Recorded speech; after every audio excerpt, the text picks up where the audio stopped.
Is the Democratic Party in the United States really just a fifth column for America's foreign enemies? We're talking about finances here, since I thought this question would come up, but without addressing it directly with you, Mr. Secretary.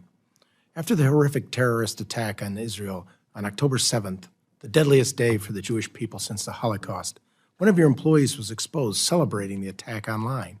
It was later revealed that she previously worked for the Palestine Liberation Organization, or what's commonly known as the PLO, which is a very troublesome reputation, you'll agree.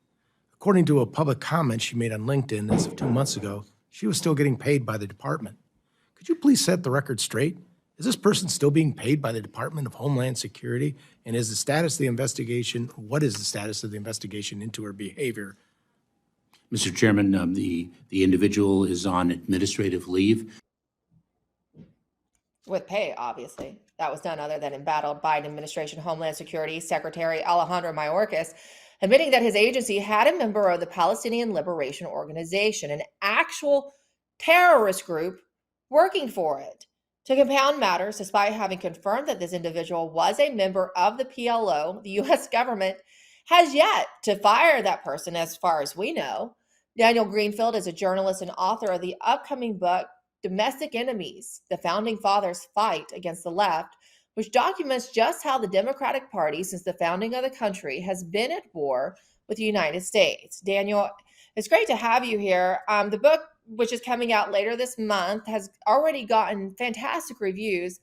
You just saw that clip from Secretary Mayorkas that they actively employed an honest-to-God terrorist. We literally have enemies within the midst of our own federal government. Yeah. My own investigations have shown 2 Pentagon chiefs of staff who actually are working for foreign governments, including the government of Iran. We have, in the past, there were always some standards for security clearances. Now, the only thing that will get you a negative security clearance is being on the right. Everything else, if you've worked for foreign countries, you are fine. You've worked for enemy organizations, you're fine. You're actively calling for the destruction of America, what some federal employees have been doing on social media, you are still fine. Absolutely. And there's these figures that continually pop up in these Democrat administrations, right? One person, for example, is Wendy Sherman.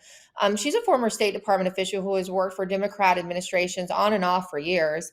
She seems to have had a hand in every, I'd say, bad foreign policy decision of the last 30 years. And yet she seems somewhat friendly to the Islamists. Let's take a listen. We certainly want to support Israel as a sovereign nation, as a democracy of a sort. Daniel, I want to ask you, because your book goes into the historical context of this. It seems like the Democrat Party and these Democrat administrations are just totally infiltrated by these kind of enemies to America. Can you just, but without giving away too much of it, because we want people to go get it, right? Tell us, how did this evolve? Because it's not been just the last 10 years, which we all think, or since the Obama administration. This is much longer in the making. Yeah. Well, just to give you a little historical context, where did the Democratic Party originally come from? Why were there political parties? In George Washington's farewell address, he talks about avoiding parties, avoiding foreign entanglements.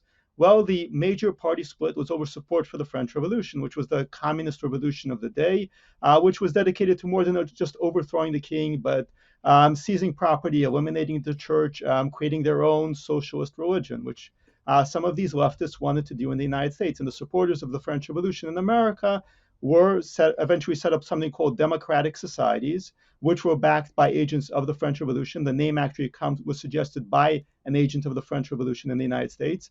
And then they very aggressively advocated to support the French Revolution. And at one point actually tried to stage violent riots in support of the French Revolution. They called for executing George Washington. And some of the closest thing we had to an early civil war, which was something called the Whiskey Rebellion, was motivated by these democratic societies, which George Washington called as the greatest threat to the United States. We have to know what we're facing. We have to know the enemy that we're staring at. How do we weed out these people? How do we take back our government from, it's not just it's mostly the Democrats, right? But there are some uniparty figures that find themselves in the right too. So how do we resolve this problem ultimately? Well, we have to weed out the people who are not actually committed to the United States of America, and that is the bottom line. Everything the left says, it says it in universalist terms. There are victims and oppressors. There are the global interests. We want to make the world a better place. No, we don't actually want to make the world a better place. We want to make America a better place.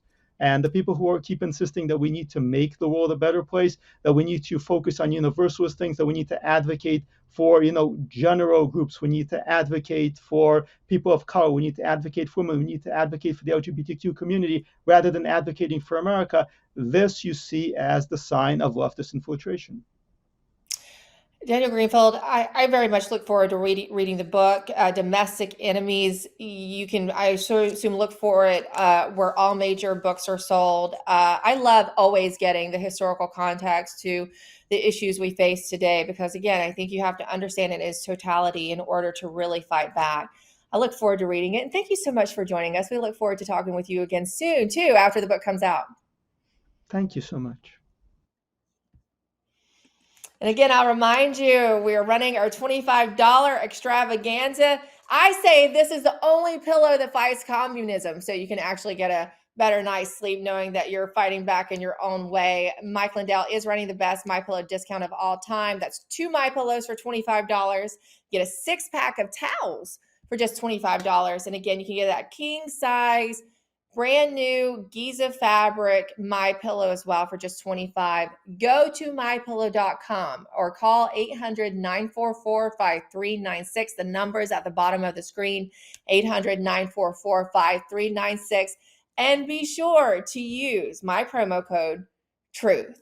We're always happy to see you here, and we'll see you tomorrow with more absolute truth.